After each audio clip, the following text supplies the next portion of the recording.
The UK's third largest steelmaker, Liberty Steel, has announced plans to sell off its Stockbridge steel plant. It is part of a restructuring plan that says will allow it to pay back one of its main creditors in full.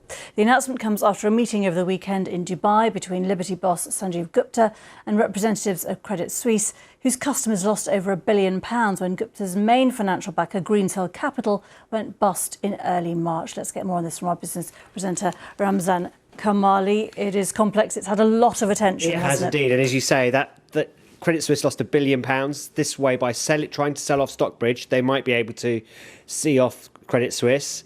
But, everything sort of went wrong back in March when Sanjeev Gupta's main backer, Liberty Steel's main financial backer, Greensill Capital, went bust.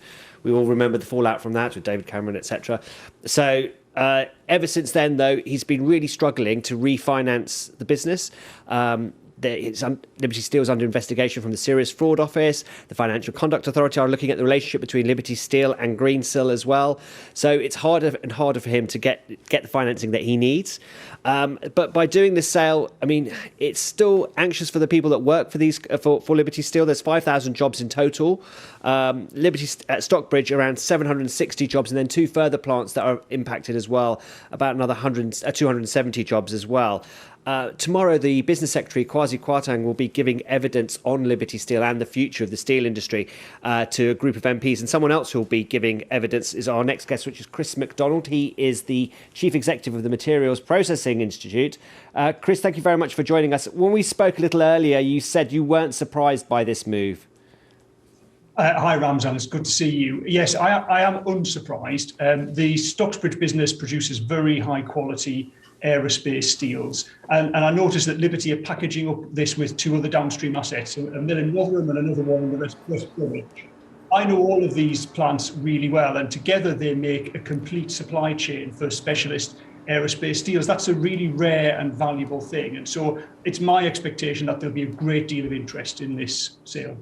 You talked about the fact that these are plants that deal with very specialist sort of equipment for the aerospace industry.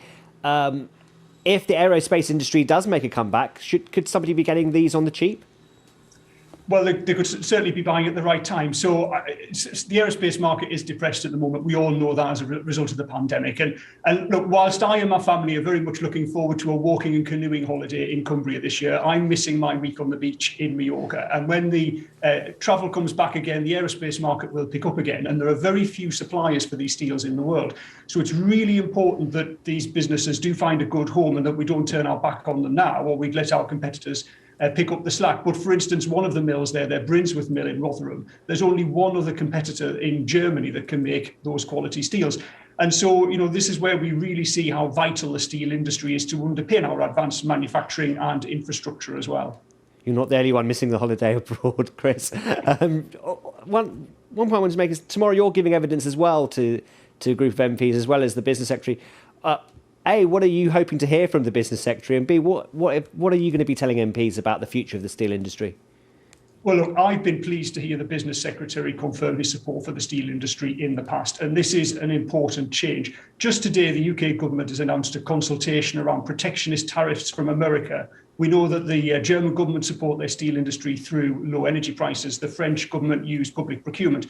In the past, we've just thrown our steel industry into the market, essentially. There's now a recognition that actually to have a successful steel industry, we need to intervene the same way that other countries intervene so that we can have a steel industry that provides for the sovereign capability that the UK needs as well.